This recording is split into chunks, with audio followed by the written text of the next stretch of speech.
to You by Puffin.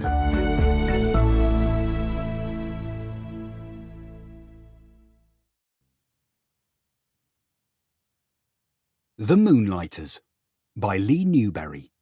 Read by Nott. 1. If there's one thing I've learned on this school trip to the Natural History Museum, it's that fossilised dinosaur poop doesn't smell. It's also called coprolite, which is the fancy name scientists use. All right, that's two things. I guess I've paid more attention than I'd realised. I wasn't expecting to come away from this trip with much new information. Museums aren't really my thing. Everything's a bit too dead.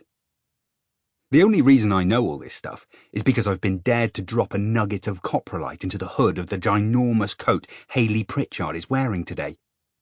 It was all Keegan's idea, and the rest of the crew soon tagged on. I think he just wants to get back at her because he fancies her, and she won't go out with him, but he can't let her know how furious he is, which is why he's getting me to do the deed for him. It's a rubbish dare, but I'm not exactly in a position to say no. Keegan and the crew are the only friends I've managed to make at this stupid new school. I'm the new recruit, and if I do this, well, I'll properly be one of them. I'll be a legend. I look around the vast room, filled with the skeletons of long-dead dinosaurs. A few of the teachers chat together near a glass cabinet full of swirly rocks, sipping from flasks of coffee and not paying much attention. And the only thing the security guard is guarding is his handheld games console, which he plays from his chair in the corner. I study the dinosaur poop. It's on a small pedestal with a tag next to it that reads, Coprolite, Dinosaur Feces. It looks like an ordinary rock, about the size of my fist, except it's a bit knobbly, like a fossilised chicken nugget.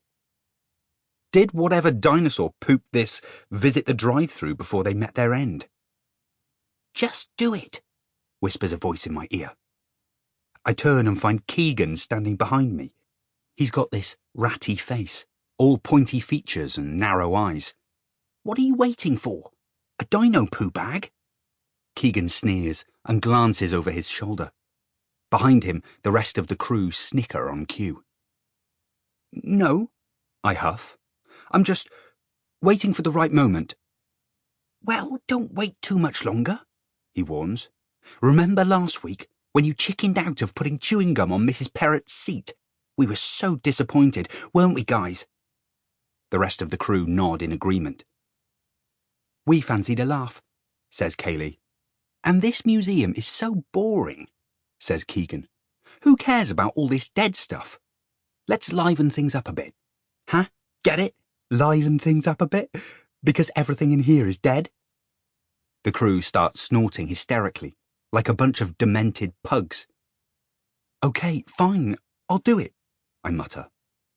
I turn back to the lump of dino doo-doo as Keegan and the crew retreat across the room, sniggering at me. Well, not at me, I don't think, at what I'm about to do. Hayley stands a few metres away, her back turned, surrounded by a cluster of girls. And there's her hood, an open goal. I take a breath.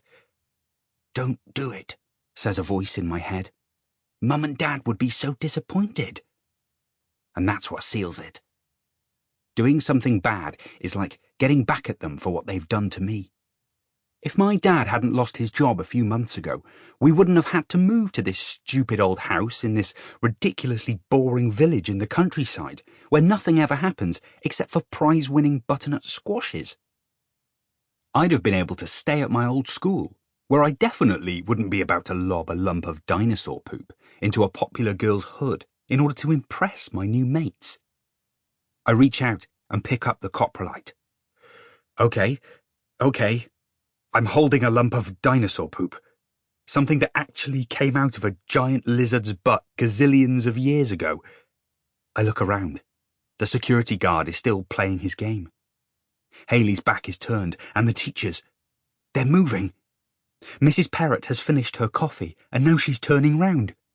She's going to see me standing here with a fossil in my hand. Sample complete. Ready to continue?